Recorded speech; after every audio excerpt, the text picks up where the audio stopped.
Première épître de Paul aux Thessaloniciens, chapitre 4.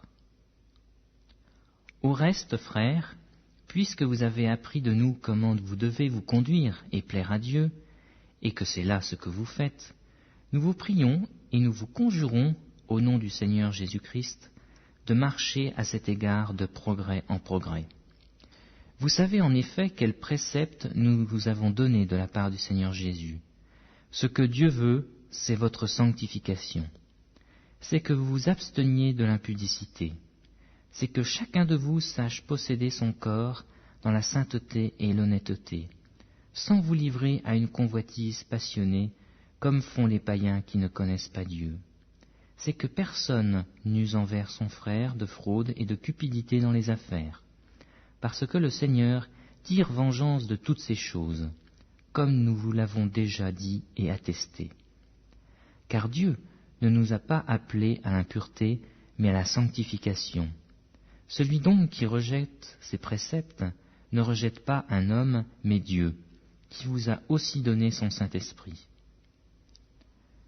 Pour ce qui est de l'amour fraternel, vous n'avez pas besoin qu'on vous en écrive, car vous avez vous-même appris de Dieu à vous aimer les uns les autres, et c'est aussi ce que vous faites envers tous les frères dans la Macédoine entière.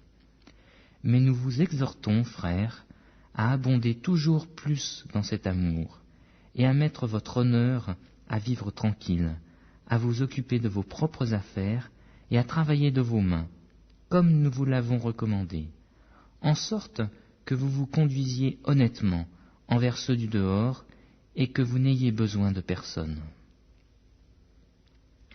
Nous ne voulons pas, frères, que vous soyez dans l'ignorance au sujet de ceux qui dorment, afin que vous ne vous affligiez pas, comme les autres qui n'ont point d'espérance.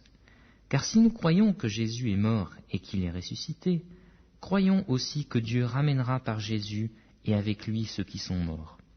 Voici en effet ce que nous vous déclarons d'après la parole du Seigneur. Nous, les vivants, restés pour l'avènement du Seigneur, nous ne devancerons pas ceux qui sont morts. Car le Seigneur lui-même a un signal donné, et à la voix d'un archange, et au son de la trompette de Dieu, descendra du ciel, et les morts en Christ ressusciteront premièrement. Ensuite, nous les vivants, qui serons restés, nous serons tous ensemble enlevés avec eux sur des nuées, à la rencontre du Seigneur dans les airs, et ainsi nous serons toujours avec le Seigneur. Consolez-vous donc les uns les autres par ces paroles.